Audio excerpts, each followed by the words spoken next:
Hi folks, Skulkin140 back for another Transformers review, and today we're going to take a look at another character from the recent Prime line again. This time it's of a character that is very popular for all the many reasons, but there's a lot of different change to this character that's made him a bit more interesting than who he was before. Today we're going to take a look at Prime Robots in Disguise Soundwave. Now, Soundwave's role in Prime, what can I really say about Soundwave in Prime? His role in Prime really isn't any different from what he's had before, because we all know who Soundwave is in terms of character. Soundwave being the loyal to Megatron's second-in-command, acting as the radio link character who can turn into a boombox, and he uses his cassette minions to cause a lot of mayhem. In Prime, he's still the same character, but there's a lot of differences to help make this character a bit more interesting and to make him far more complex and much more than who he already is. In Prime, Soundwave is mainly the spy. He is a spy of the Decepticons, still acting as the radio link. But at the same time, yes, he is a spy, and he is said to be one of Megatron's earliest followers. And he can use his tentacles. Yes, he uses tentacles. I know that sounds a bit weird for a fetish, but what are you gonna do? Yeah, he uses his tentacles and a lot of minicon deployers to learn everything there is to know about his enemies as well as his allies. And the interesting thing about Soundwave in Prime, as well as that Soundwave, of course, always was known for having that very unique tone of voice, and that whenever he spoke in many different layers of musical notes. In Prime, he doesn't really talk at all, and I think Jeff Klein was the one who said this. He can talk, he just doesn't use his voice very often, but when he talks, he mainly plays back a lot of what a lot of people often say in regards to the topic at hand, because whenever a character says something, he'll repeat what that character said in that character's voice to make it relevant to the topic at hand.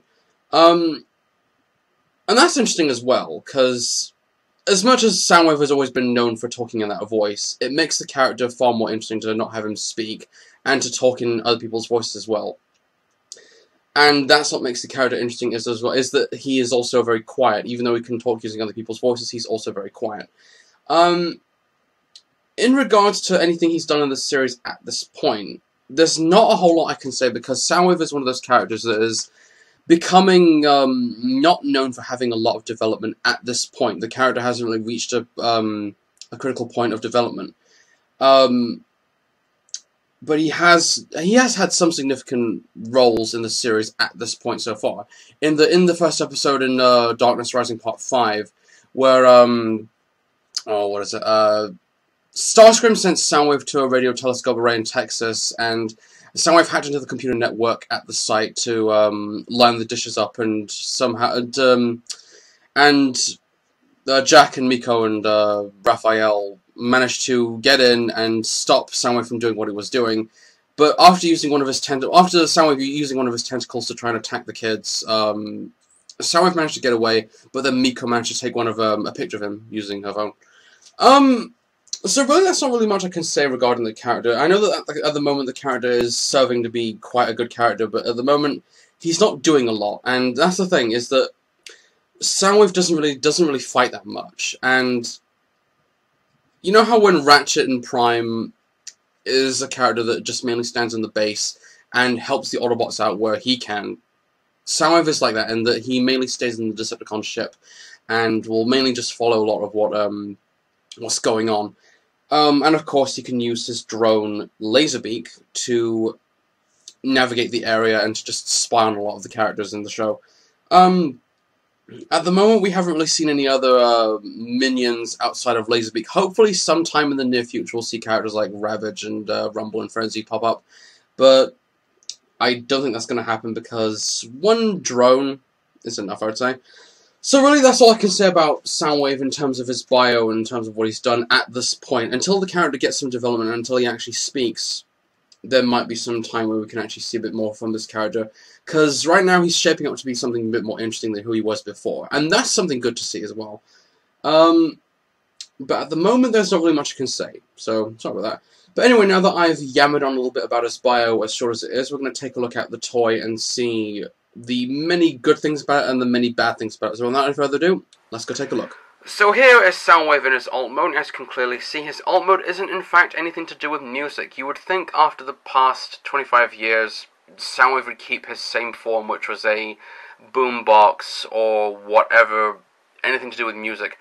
Instead it's not. This time he's a jet. This time he is a General Atomics MQ-9 Reaper, which I don't know that much about that plane except for it's capable of a lot of flight-controlled autonomous flight operations used in the U.S. Air Force, which is kind of cool, and it works well for Soundwave. I think it makes a change from what Soundwave has always been.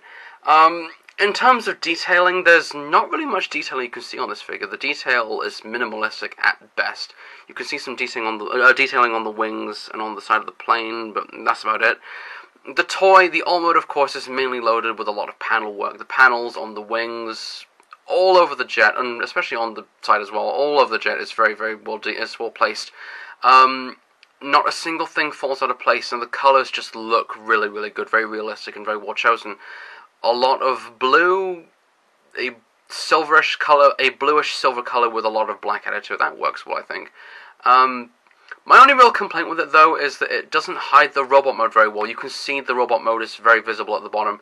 The robot arms, the robot legs, and even the chest. In fact, the chest, a lot of people have said that this chest, which is in fact going to be Laserbeak, looks very much like a face. You can see the moustache and the eyes. You can call this a second head with Soundwave if you want.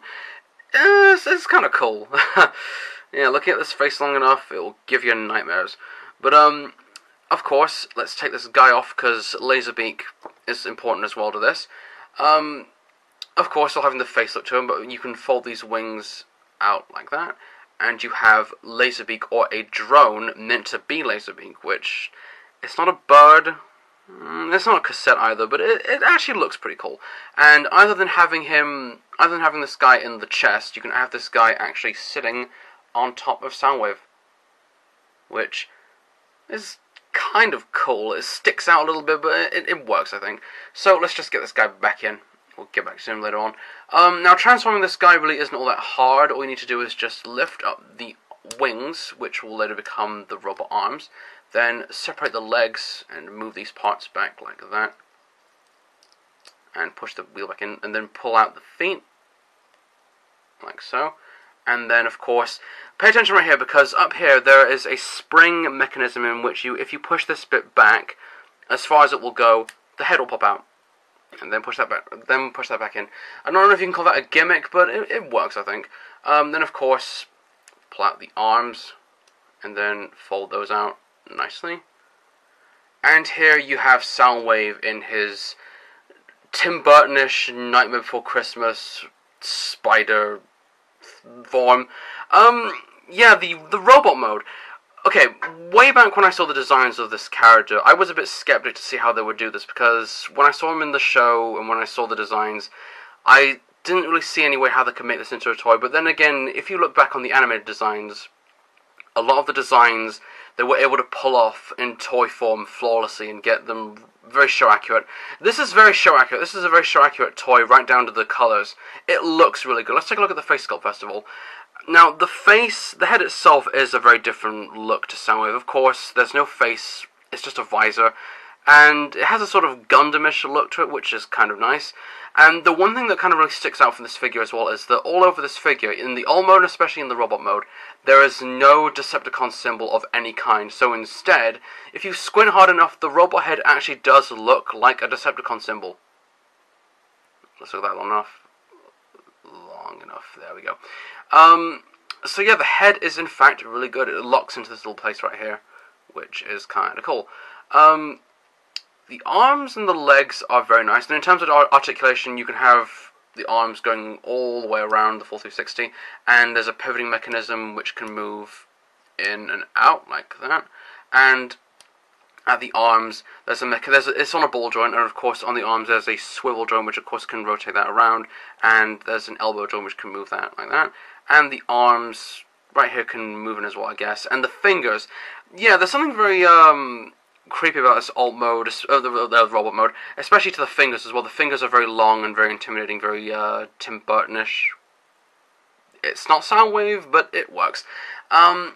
And of course the head is on a neck joint, but it's on a ball joint as well, but you can also have the head going all the way around, which looks kind of daft, but what are you going to do? The legs, of course, the knee joints are very stiff, but it has its place, I guess. And of course, the waist has a swivel joint so it can rotate the full 360 as well, which is very, very good. Let's get this guy in a pose. You can have this guy doing all sorts of cool poses and not having him fall over, which makes the figure good as well. But I think the one pose which kind of makes this figure stand out a little bit. Yeah. Making this toy look as creepy as possible is nowhere near impossible as it should be. It's a very well designed robot mode, and it's very original, I think. And to finish it off, we're going to get back onto Laserbeak, take the guy out of his face form, and put him in his drone form. You can actually have this guy in traditional fashion sitting on Soundwave's arm, or in this case his hand, because there's a hole in his hand, as it should be. Yeah, so, yes, it won't stay on properly, but there you go. Yes, there's Laserbeak sitting on Soundwave as he should be.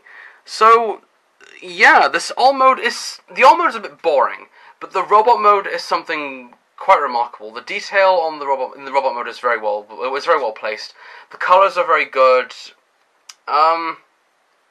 Weird design, but it works. This Prime is going very well. I like the character. I'm really curious to see where they're going to take him in further seasons to come.